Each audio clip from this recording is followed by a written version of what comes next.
உன்னதமான கர்த்தருடைய நாமம் மகிமைப்படுவதாக. அருளுரித்துள் வாயிலாக உங்களை சந்திப்பதில் மிக்க மகிழ்ச்சியுடனா இருக்கிறேன்.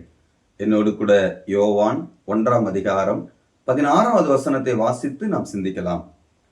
அவருடைய பரிபூர்ணத்தினால் நாம் எல்லோரும் கிருபையின் மேல் கிருபை பெற்றோம் என்று சொல்லி பார்க்கிறோம்.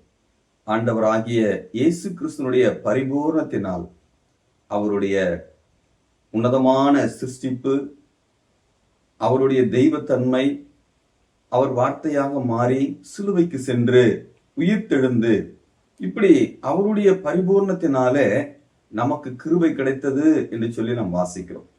இந்த கிருபை நமக்கு என்ன ஆசீர்வாதங்களை கொண்டு வருகிறது என்று சொல்லி பார்க்கும் பொழுது, எபேசியர் 1ஆம் அதிகாரம் 7வது வசனத்தில அவருடைய கிருபையின் ஐஸ்வரியத்தின்படியே இவருடைய இரத்தத்தினாலே பாவம் மன்னிப்பாகிய மீட்பு இவருக்குள் நமக்கு உண்டாயிருக்கிறது.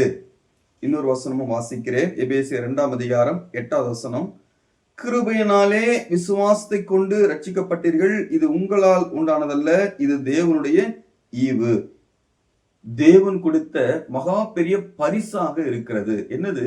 பாவ மன்னிப்பு.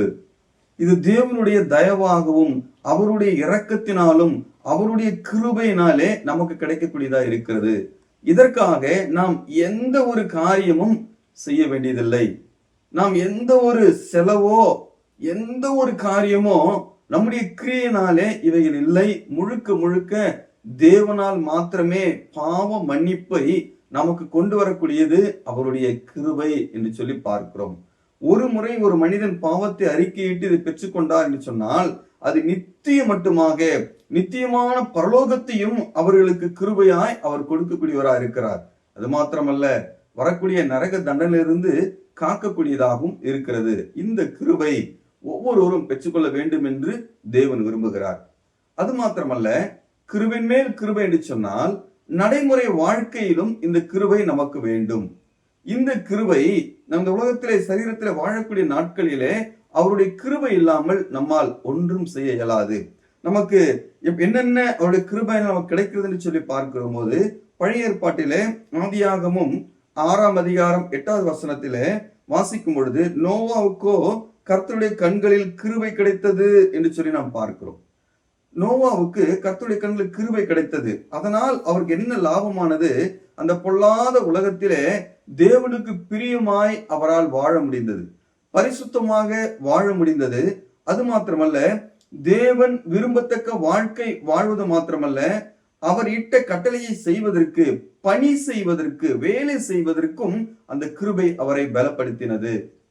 பாருங்கள், புதிய ஏற்பாட்டிலே எபேசியர் 3ஆம் அதிகாரம் 8வது வசனத்துல வாசிக்கிறோம், பரிசுத்தவான்கள் எல்லாரும் சிறியவனாகிய நான் கிறிஸ்துனுடைய அளவற்ற ஐஸ்வர்யத்தை புறஜாதிகளிடத்தில் சுவிசேஷமாய் அறிவிப்பதற்காக இந்த கிருபை எனக்கு அளிக்கப்பட்டிருக்கிறது என்று சொல்லி பார்க்கிறோம். அப்போ பவுலும் சொல்லுகிறார், தேவனுடைய அளவற்ற ஐஸ்வர்யமாகிய இந்த சுவிசேஷத்தை கிருபையாக மற்றவர்களுக்கு அறிவிப்பதற்கு, இந்த வேலை செய்வதற்கு அவருடைய கிருபை பயன்படுகிறது என்று சொல்லி பார்க்கிறோம். உங்களுடைய வாழ்க்கையில கூட ஒருவேளை ஊழியத்தில் இருக்கலாம், ஒருவேளை வேலையும் ஊழியமாக இருக்கலாம், இல்லை என்று சொன்னால் முழு நேரமாகவோ, இல்லை என்று சொன்னால் பகுதி நேரமாகவோ, இல்லை குடும்பத்தை நடத்தக்கூடிய பணிகளோ, எந்த வேலையா இருந்தாலும் அவருடைய கிருபை நமக்கு வேண்டும் என்று சொல்லி நாம் பார்க்கிறோம். அனுதின வாழ்க்கையில இந்த கிருபை நமக்கு மிகவும் அவசியமாக இருக்கிறது. அது மாத்திரமல்ல, 2 கொரிந்தியர் 12ஆம் அதிகாரம் 9வது வசனத்திலே பார்க்கும் பொழுது, என் கிருபை உனக்கு போதும், பலவீனத்தின் பலம் பூர்ணமாய் விளங்கும் என்று சொல்லி நாம் பார்க்கிறோம். இந்த பிற்பகுதியில் வரக்கூடிய இந்த வேத வார்த்தை பவுலுடைய வாழ்க்கையில் இருக்கக்கூடிய அந்த வேதனை, அவர் கொடுக்கப்பட்ட அந்த முள்ளில் இருந்து வெளியே வருவதை கேட்கும் போது சொல்லுகிறார், என் கிருபை உனக்கு போதும் என்று சொல்லி. நாமும் கூட பலவீனத்தில் மத்தியில் இருக்கும் பொழுது, இல்லையா, சோர்வடைந்த வேலையில் இருக்கும் பொழுது, காயத்தோடு இருக்கும் பொழுது, இல்லையா, ஏதோ ஒரு வியாதியோடு கூட இருக்கும் பொழுது அவருடைய கிருபை நமக்கு வேண்டும் என்று சொல்லி நாம் பார்க்கிறோம்.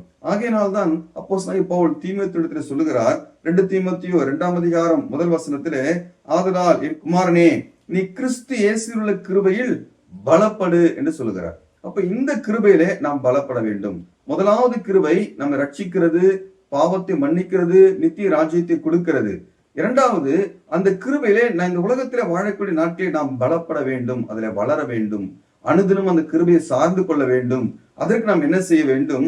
யாக்கோபு 4ஆம் அதிகாரம் 6வது வசனத்தில் விதமாய் வாசிக்கிறோம், அவர் அதிகமான கிருபை அளிக்கிறாரே, ஆதலால் தேவன் பெருமை உள்ளவர்களுக்கு எதிர்த்து நிற்கிறார், தாழ்மை உள்ளவர்களுக்கோ கிருபை அளிக்கிறார் என்று சொல்லி பார்க்கிறோம். அவர் கிருபை அளிக்கக்கூடிய தேவன். ஆகையினால் இந்த உலகத்துல நாம் தாழ்மை உள்ளவர்களாக, தேவனை பிரியப்படுத்தக்கூடியவர்களாக வாழும் பொழுது இந்த கிருபையிலே நாம் பலப்பட முடியும். முதல் கிருபை நம்மை ரட்சிக்கிறது. இரண்டாவது, அதே கிருபையில நாம் பலப்படுவதற்கு, வாழ்வதற்கு, நம்மை பாதுகாப்பதற்கு, நம்முடைய வேலையை ஆசீர்வதிப்பதற்கு, நம்முடைய பலவீனத்திலே உதவி செய்வதற்கு அந்த கிருபையிலே நாம் பலப்பட வேண்டும். அதற்காக நாம் தாழ்மையாக வாழ வேண்டும். கர்த்தருக்கு முன்பாக இல்லையா நாம் எவ்விதமா இருக்க வேண்டும்? தாழ்மையுள்ள சிந்தனையோடு கூட மற்றவர்களை உயர்வாக கருதி வாழும்படியான அந்த உன்னதமான வாழ்க்கை வாழ்ந்து இந்த கிருபையில பலப்படுவோம். தேவநாமம் மகிமைப்படட்டும்.